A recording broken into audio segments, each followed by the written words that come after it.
नमस्कार, मैं doctor Ashwin Apte, lake city hospital Bhopal से आप सभी को ग्रीटिंग्स देता हूँ।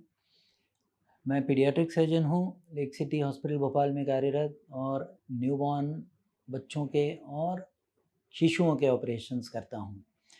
आज का टॉपिक हमारा बच्चों में अपेंडिक्स का इन्फेक्शन, एपेंडिसाइटिस। अपेंडिक्स का इन्फेक्शन किसी भी व्यक्ति में, चाहे वो छोटा बच्चा हो चाहे बड़ा व्यक्ति हो, होने की संभावना रहती है। छोटे बच्चों में एपेंडिसाइटिस एक कॉमन बीमारी है जिसमें कि शरीर के एक ऐसे हिस्से जो कि शरीर के लिए किसी भी यूज़ का नहीं है, अपेंडिक्स में इन्फेक्शन होता है और बच्चे में अचानक सीवियर दर्द उठता है, बुखार आता है, वॉमिटिंग्स होने लगती है और बच्चे को तुरंत डॉक्टरी परामर्श की आवश्यकता पड़ती है। छोटी उम्र में जब अपेंडिक्स का इन्फेक्शन होता है तो शरीर के अंदर जो डिफेंस मैकेनिज़म्स रहते हैं जो कि किसी इन्फेक्शन को बढ़ने से प्रिवेंट करते हैं, पेट के अंदर ओमेंटम होता है, आंतों की बनावट रहती है, वो छोटी उम्र में बच्चों में कम रहती है, जिसकी वजह से छोटी उम्र में अपेंडिसाइटिस का इन्फेक्शन जब होता है तो कॉम्प्लिकेशंस होने का चांस बड़े व्यक्तियों के मुकाबले छोटी उम्र में ज़्यादा रहता है। इसलिए देखने में ये आता है कि छोटी उम्र में जब अपेंडिक्स का इन्फेक्शन होता है तो अपेंडिक्स का पस फॉर्मेशन या अपेंडिक्स में परफोरेशन होने के चांसेस काफ़ी अधिक होते हैं।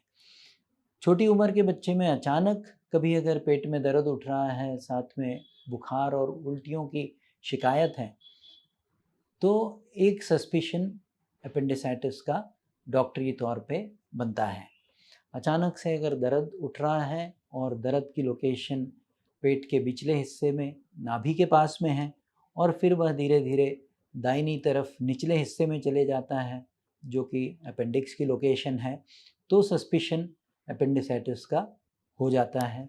ऐसी स्थिति में डॉक्टरी परामर्श, खासकर पीडियाट्रिक सर्जन का ओपिनियन बहुत ही महत्वपूर्ण है। जब इस तरह के मरीजों को हम देखते हैं, एग्ज़ामिन करते हैं, क्लिनिकल डायग्नोसिस पे पहुंचते हैं, तो हम डायग्नोसिस को कंफर्म करने के हिसाब से बच्चे की सोनोग्राफी करवाते हैं, जिसमें कि अपेंडिक्स में सूजन होने की एविडेंस या अपेंडिक्स के आसपास में पस पड़ने का एविडेंस या अपेंडिक्स में परफोरेशन होने का एविडेंस हमें सोनोग्राफी के तौर पे मिलता है। साथ में कुछ ब्लड के टेस्ट करवाते हैं जिसमें कि खून के अंदर इन्फेक्शन बढ़ता हुआ नज़र आता है और इन सब चीज़ों को देखते हुए बच्चे को हम लोग भर्ती करके सपोर्टिव ट्रीटमेंट शुरुआत करते हैं। और जब भी अपेंडिक्स का इन्फेक्शन होता है, कॉम्प्लिकेशन से बचने के लिए, बच्चे को दर्द से, इन्फेक्शन से राहत देने के लिए अपेंडिसेक्टमी का ऑपरेशन किया जाता है। कन्वेंशनली अगर हम देखें अपेंडिसाइटिस का ऑपरेशन दो तरीक़ों से होता है। एक normal conventional open operation, open appendicectomy होती है, जिसमें कि एक छोटा सा चीरा जहाँ पर अपेंडिक्स लोकेटेड रहता है राइट साइड पेट के निचले हिस्से में, वहाँ पे एक छोटा सा चीरा देके अपेंडिक्स को निकाला जाता है। और आजकल की स्थिति में जैसे मेडिकल साइंस प्रगति कर रही है, छोटी उम्र के बच्चों में भी लेप्रोस्कोपी का बहुत अच्छा रोल है।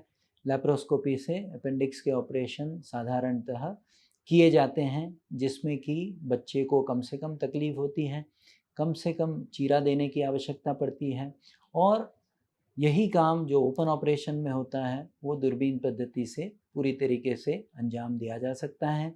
ऐसी स्थिति में बच्चे की रिकवरी जल्दी हो जाती है, पोस्ट ऑपरेटिव कॉम्प्लिकेशंस कम होते हैं, पोस्ट ऑपरेटिव पेन कम होते हैं और बच्चा जल्द से जल्द रिकवर करके हंसता खेलता हुआ घर पहुंचता है।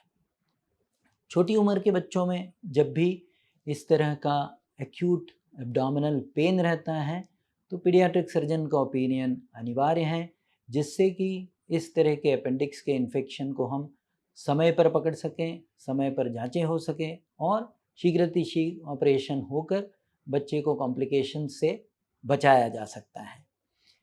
इस सिलसिले में अगर आपके कोई भी सवाल रहते हैं तो मुझसे आप संपर्क कर सकते हैं। इसके लिए हमारे चैनल पर विज़िट करते रहें, देखते रहें, सवाल पोस्ट करें और जवाब आपको मिलते रहेंगे।